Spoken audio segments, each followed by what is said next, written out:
Good evening, everyone, and welcome to the episode 3 of the Perpetuity Podcasts, proudly supported by Aga Khan Economic Planning Board and Aga Khan Youth and Sports Board.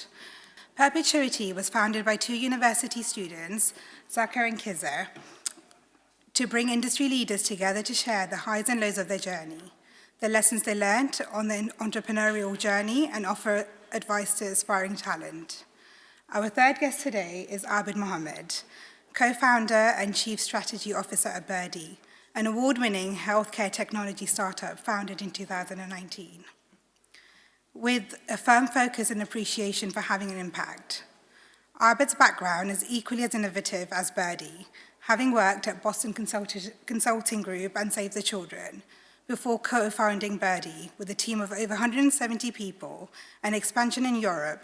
Birdie is taking the industry by storm. I'll now pass over to Zakir and Kizer to explore Abeed's journey and experience further. Thank you, Munira, and welcome to the third episode of Perpetuity Podcasts. Again, thank you, Abeed, for joining us on this evening to share your stories. I think the best place for us to start is the beginning of the journey. And so, where did the idea of Birdie come from, and what problems were you trying to solve when you came up with the idea? Yeah, thank you. Thank you for having me on. So we're in the healthcare space, and specifically within elderly care. And really the core idea of Birdie is that the healthcare system in the Western world, and in many parts of the world, is breaking, it's falling over. And it's really driven by the demographic change that we have. More and more people are getting older, and as society, we haven't really figured out how we're supposed to help those people. We still treat people who are getting older in the way that you'd get treated for a medical condition. You know, you get treated for dementia in the same way that you'd be treating for a broken arm. It's very episodic. You're not looking at the long-term factors that go into someone's dignity, their well-being, all the other social determinants of whether you can stay independent. And because of that, you see all these headlines every other week on bed blocking and ambulance wait times and everything else that's going on. And so that's the core idea that we're trying to address. The way we do that today is a very simple and very humble starting point. We work with home care providers. These are the businesses that employ someone to come out and help you with your medication or getting out of bed, helping you dress. And we provide them with the technology to help them run their business as effectively as they can. An app for the care worker where they can see where they're going, what they're supposed to do each day, the back office system for the business to be able to run their business, and then an app for the family members as well, so they can stay in touch with what's going on with their loved one. And under the surface of that, what we're trying to do is use the data that's being collected to do more proactive and preventative care over time. So that's really the core idea. Now that's where we've ended up today. Where we started out was a bit different, so happy to talk a bit more about that if that's helpful. It's a pretty amazing story, and I mean, we've spoken before the podcast, and we know somewhat of your journey, and obviously we'll be talking more about it today. But before we actually get started, I did want to talk to you about whether you're a monopoly in the space. Obviously, healthcare is a big industry. A lot of us are quite close with it, and so is Birdie a company that is essentially the only one out there doing what you do, or is there other companies that maybe are a bit similar? Not at all, is the first answer. So we're not the only ones in our space. But there's lots of different angles on technology. And I think what we've seen in our day-to-day lives is probably true of different technology sectors as well. I always go back to the analogy of Netflix and DVDs. The first wave was, we'd go down to Blockbusters on a Friday night and rent out Mrs. Doubtfire for the 4th weekend in a row because that's the only thing left on the shelves. And that's kind of where the healthcare industry was a few years back, right? You had paper-based processes, manual processes, everyone doing everything by hand. And the first wave of technology was really to say, how do we take that information and put it onto a screen so it's much more efficient, much more available? In the Netflix analogy, that's the ability to stream movies, whatever you want. You've got all the categories, you go online and you download whatever you want. But the second wave of technological change has been the personalization of that experience for you. So with the Netflix example, Netflix now sees all the rubbish that I'm watching and then shows me other things that they think I'll like. In healthcare, that's the change that we're trying to address. So we're trying to really personalize the experience for the care worker, for the person who's receiving care, and that hasn't yet happened across technology and healthcare. So that's where we're trying to push the boundaries of it. So being in a niche, you have to know a lot about that niche. But we couldn't help but notice that neither your academic nor professional background before Birdie was in healthcare or technology. So how did you really come to choose this path? How did you go about developing the skill set you need to tackle the problem that you saw? Well, my wife and all her family were in healthcare, so I figured I had to have something to talk about at the dinner table. No, I think, for me, it's always been driven by impact. Started my career at BCG to build a skill set, then always knew that I wanted to do something purposeful, and so that's why I'd gone to Save the Children. But found that the NGO world wasn't as long-term in its thinking, wasn't as impactful as I wanted it to be. And so started to explore how technology can be applied to different social problems. It was around this time that stuff like M-Pesa in East Africa was coming about, allowing people to move money about much more effectively, changing the way society worked. And so I didn't have a strong view on what social problem I wanted to solve, but figured that learning how to apply technology to social problems could be interesting. Joined a startup studio and then went from there, met my co-founders and went from there. In terms of your career, we've mentioned that you worked at Boston Consulting Group and then Save the Children afterwards. And I'm sure you learned a lot of skills along your way that you may have not had before. But starting a business is a completely different kettle of fish, as they say. And so what was the skill set that you had before compared to the skill set that you had now? And how do you want to develop that in the future? Yeah, it's a very different skill set, as you say. And I think the pieces that I have used through, some of the analytical thinking, some of the structured thinking, being willing to work late nights, that probably helps as well. But I think you have to, if you're interested in going down that entrepreneurial route, you have to be prepared to take on and learn new things. There was a time when I was ordering a new book every single week and didn't get through half of them, but had the intention of picking up new things, speaking to other people, getting guidance. And I think just that willingness to accept that you don't know everything and that you're coming from a very low base, but to really throw yourself into learning whatever it is that you're trying to address is the thing that helps move you in that direction. So a lot of people talk about going into business alone, and we've had a guest on previously that actually said to us that it's not the best of ideas to go into business alone. Things get quite lonely. You're on a pretty dark road, late nights, like you mentioned, Abeed. And so was there people in the industry there to support you? Did you have, for example, a mentor that you could have relied on? Yes, I'm very lucky. There were 4 of us who co-founded the business. And so we never had quite that loneliness of the single person doing their thing. I think the other thing to say, though, is that people are generally quite supportive, more so than you'd recommend. I spent a lot of time, more in recent years, I think, than at the beginning, because I learned it as I went through, but cold contacting people, sending them a message on LinkedIn, and you'd be surprised with how many people are actually willing to give you their time. I wouldn't call out that I've had one particular mentor who's guided me through the journey, but lots of people at individual points in time who've helped me to think about different problems or whatever was coming up and address that. People are really willing to give their time. So if you're interested in exploring that sort of thing, really do take the chance to reach out to them. So I think, just coming back to skills for a second, one of the most important skills that you need when you're starting something is the ability to pitch it to someone else who you need on board. So, for example, in your case, being a startup, Birdie's gone on to secure $50 million in venture capital funding. How did you go about securing that? Did you have connections, or was it more, as you said, sort of a cold approach? And what were some of the challenges that you faced? Yeah, funding is a funny beast, right? It's not really a destination, it's just a step along the journey. So I think sometimes you get people who are really celebrating the milestone of we raised X, Y, and Z, and absolutely, you can and you should. But I've always thought of it as just a means to an end. We had a bit of a funny starting point because we started out of a startup studio. So I met my co-founders through this accelerator program, and we went from there. It meant that the first bit of funding, we kind of got through that. So we didn't have to do so much at that point. But one of my learnings has been that at each stage of that journey, what they're looking for, what investors are looking for, changes quite dramatically. And so being aware of what they're looking for helps you to build the story to resonate for them. So in that very early stage, it's really about 2 things. Number one, are you credible as a team? Do you come together as a cohesive unit? Do you have a good set of skills? Can you show the determination and the grit that you're going to find a way to do it? And secondly, are you tackling a big enough problem?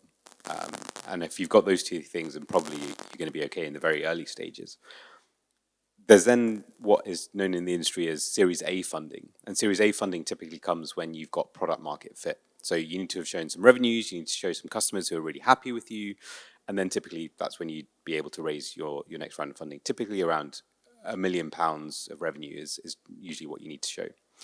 And then at the Series B stage, it's really about having proven traction. So you need to have shown that you can actually acquire customers consistently, have a means to do that, and to continue doing that.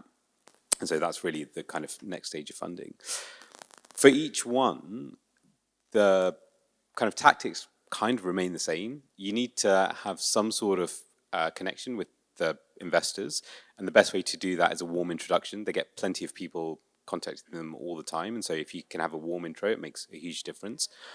And then you need to create a bit of a market, right? There's a sense of fear of missing out, FOMO, amongst investors that like, oh, this really hot deal is coming to the table, and I don't want to miss out on that. And there's a limited number of people that have investing, so you need to create a bit of that atmosphere around it. And in order to do that, you need to have a really clear story about why you're raising and what it's for. And so you mentioned that you need to sell the product in a way that people really want it, whether or not they truly want it. You need to come across as, you need to have this. This is something you need to be a part of. And so how did you create that around Birdie?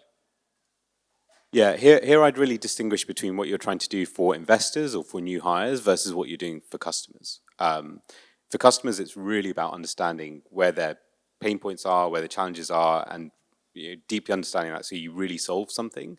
There's not a lot of point in selling something to someone who doesn't really want it in the end, because they're going to stick with you for a little while and then they're going to go. We had that problem as well plenty of times. But for investors and for hires, I think a lot of it comes down to, do you believe in what you're trying to do? Do you have a vision and a mission that you're trying to get to? And if you work on that story yourself, you get very used to saying it. I now probably do a whole bunch of interviews every day, and so I have this story that I'm sick of hearing. I'm pretty sure anyone who's ever been on an interview with me is also sick of hearing, because you get so used to practicing the same pitch. So £50 million of funding is a pretty amazing achievement in such an infant company. I mean, you were founded in 2019, right? 2017. 2017, actually. right. And so it's still at its infant stages when you secure this £50 million of investing, but you didn't stop there. You've now recently expanded abroad, and that's into Germany. And in the current climate that we're in, post-Brexit, things are obviously a bit different for businesses to be expanding into Europe, let alone into the Americas. And so what were the logistical challenges that you had there, and also just the general challenges that you faced expanding a company abroad? Yeah, I don't speak any languages apart from English. That really doesn't help. I work with like a Belgian co-founder who speaks about 40, and yet I'm the one with international on his plate. So make of that what you will. So the first thing is language. That's a bit of a barrier, but we're very fortunate to speak English, and most of the business world typically will speak English. Not in our sector, not in the care sector, but the people that we were hiring definitely did speak English. To be honest with you, I don't know that the Brexit regulations or anything made things too difficult. You have to wait an extra half an hour in the immigration queue, but other than that, it doesn't matter too much. But finding the right people is really the trickiest part, and I think that goes for all the parts of the business. You want to hire the best people for all the different roles that you have, and having a really robust process around that, knowing what you're looking for, and having the patience and the foolhardiness to wait and wait and wait until you find the right person really does pay off in the end, in my experience. And to talk about how consumer behavior then changes across continents, have you found that the way you have to approach or sell or talk about Birdie in different continents, in different geographies, changes as well?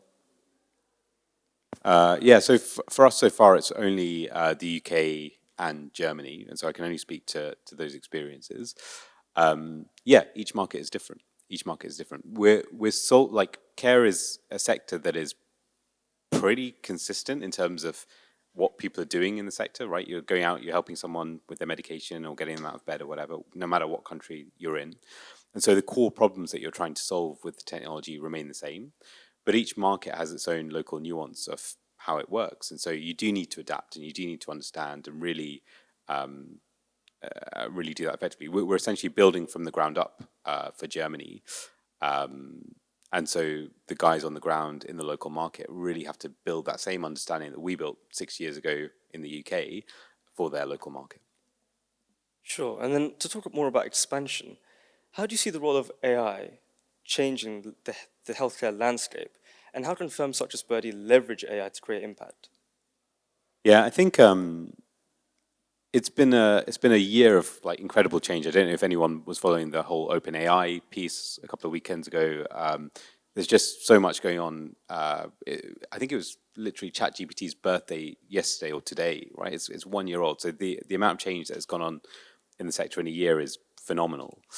But there's a lot of risk that comes with AI in healthcare as well, right? When you think about the clinical use cases, if you get something wrong, it has real life consequences for a human being in a way that, you know, if you get a marketing campaign wrong or something else, it just doesn't matter as much.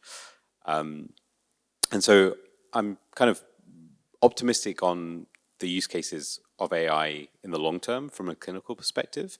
But in the short term, I think there's also an opportunity just from a pure efficiency perspective. There's so much that goes on in older industries like healthcare that is still very manual, very time consuming. And the sector is so short on qualified people that if you can give people back an hour, 2 hours, 3 hours in a day, it has a huge multiplying impact in terms of what they can achieve. So yeah, I think there's a couple of different angles, and there's lots of startups doing some pretty cool stuff in the space as well.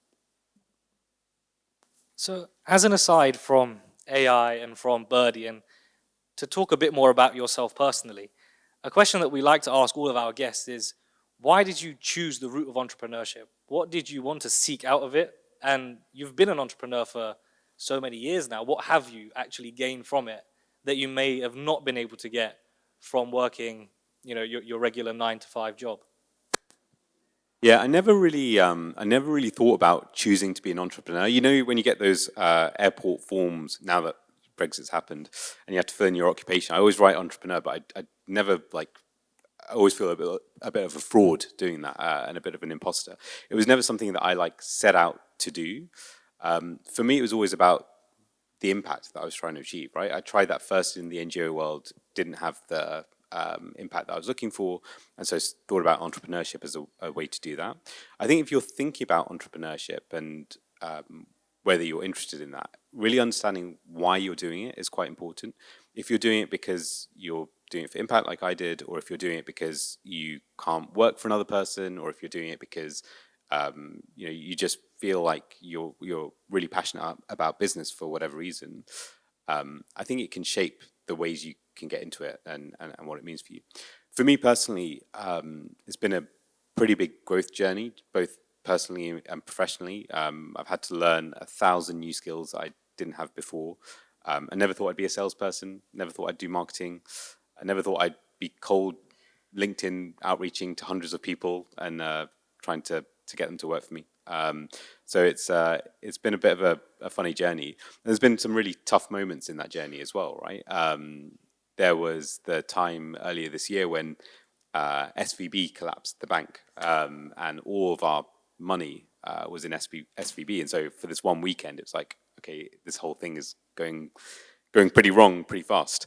And so you have to lean on the people around you, to get you through those moments. But I think it's been very rewarding for me personally, even if I hadn't necessarily, chosen that route actively to go into at the beginning. So you spoke a little about what can go wrong on the entrepreneurial route. And I think maybe one of the biggest things that holds someone back from actually pursuing what they want to do is thinking about, well, what if this goes wrong? I've got no security to lean back on. What advice would you have for someone in those shoes? There is a risk. There is a risk. And I think for different people, depending on how you get into it and the way you navigate it, and your personal circumstances, there's more or less risk. I started when I was 26, and actually because I went through the accelerator, went in with an okay salary and set up there. And so for me, like I found a way to manage that risk in a different way to someone who's eating ramen in the garage, trying to figure it out. But what I would probably say is that the downside risk is probably less than you think it is. There's always the option to go back to a career. There's always the option to navigate your way. And the resilience, the grit, the determination that you'll build in yourself as you go through that entrepreneurial journey will be an attractive thing for an employer in the future as well. So I think the downside risk is relatively contained, but the upside risk is the upside potential is also quite significant as well. Not just from the financial side, but actually in terms of what you'll gain and what you'll build in yourself personally. And so that equation is probably it's still very relevant, but it's probably different to what people expect. I kind of think the downside risk is less than you might think, and the upside will happen in ways that you don't even expect when you think about it. And let's say someone has overcome that sort of mental barrier and they're ready to go on the entrepreneurial journey. Are there any tips that you give them in terms of organizing themselves, going through their blueprint, and actually manifesting that? Talk to a lot of people, get advice, get guidance from people who've been through the journey before. As I said before, people are way more willing to do that than you think. Try and understand as much as you can. I read a lot, so that was my way of doing it. There's 1,000 blog posts out there. There's billions of books, and now even more content with ChatGPT and all the rest of it. Take in as much learning as you can about what you're trying to do. Pick a problem that matters to you. I think if you pick something that you're kind of semi-interested in, you think it might be a nice idea, when the going gets tough, it'll become really tough. So pick something that you do care a lot about, and then try and have people along the journey with you who'll get you through the hard times as well. I know you've mentioned reading a lot, and me personally, and I know Kizza is, we're both quite avid readers. So for our audience, is there a specific book that you can recall that really stands out to you? Not necessarily an entrepreneurial book, but just one that you may have learned a lot from. Yeah, there's a load. It depends on what you're interested in learning. So I was responsible for all the revenue side of the organization when we started. There's a book by a guy called Mark Roberge, who is the chief commercial officer of HubSpot, which is a huge startup success. He wrote a book called The Sales Acceleration Formula. It's really a blueprint, right? You read a book like that and it will guide you through step by step the things that you need to do. And there's a ton of those types of books in all the different sectors. So really, like, if you're thinking about going from 0 to 1, finding the 1 or 2 or 3 resources in that area really will accelerate your thinking in it a lot. A question that we like to ask all of our guests that we have on is, you've been in Birdie since 2017, and you've grown in an amazing way since then. You've had some huge accomplishments. We've touched on a few in this podcast. But if you were to start again today, fresh, in the incubator, what would you do differently? We spent 2 years not knowing what we were doing, to be honest with you. In the first 6 months, I was going around older people's homes, sticking up sensors around the room and trying to avoid the sunlight so that it didn't look like the sunlight was waking someone up and all the rest of it. We handed out leaflets around King's Cross Station to try and get like families of older adults to be like engaged in stuff. So I think I would skip the 2 years of trying to figure out the B2C way of doing things. And we're now a pure software provider to care businesses.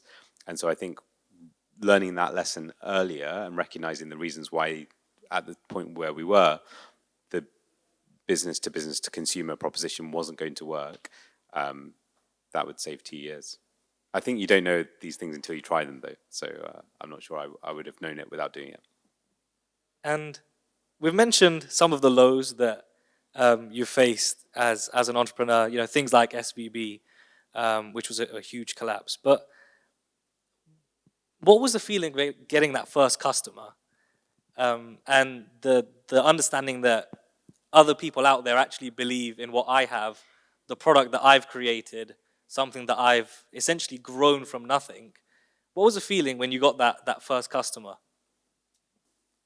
I think my team would probably say that I'm quite bad at celebrating like things as they happen. It's always about the next piece and the next piece and the next piece. So firstly, it was 4 or 5 years ago, so I don't remember exactly. But I'm pretty sure I was just thinking about what was the next thing. And I'm pretty sure the first customer we sold to was like paying £1 a month or something ridiculous. So yeah, probably great, but a long time ago, and always thinking about the next thing. You mentioned that you're always forward thinking.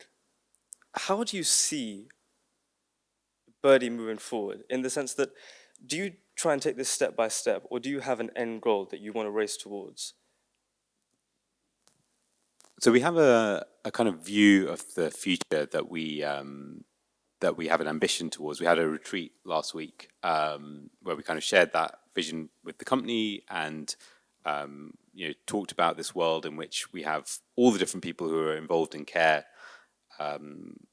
supporting the older adult, being connected with the data, being guided through that more personalized journey and experience. So we kind of have an end goal from that perspective, but not really from a business perspective, right? It's the mission of the organization. It's not really specific to the success or not of Birdie. And I think that's something that's really true as well, right? It's a startup. There's huge risk every single day. We've got to a certain point, but it could easily not be the case in 6 months' time. And so I think you have to maintain that humility of working towards the next goal and the next goal and the next goal, and focusing just on executing what you can today and tomorrow, without getting too carried away about what the thing in 5 years' time is going to look like. It helps to have something to orient towards and a vision for where you're trying to get to. But I don't think we spend too much time thinking about like this is the exit route or anything like that. Abeed, thank you so much for your time and sharing your insights on both business and entrepreneurship.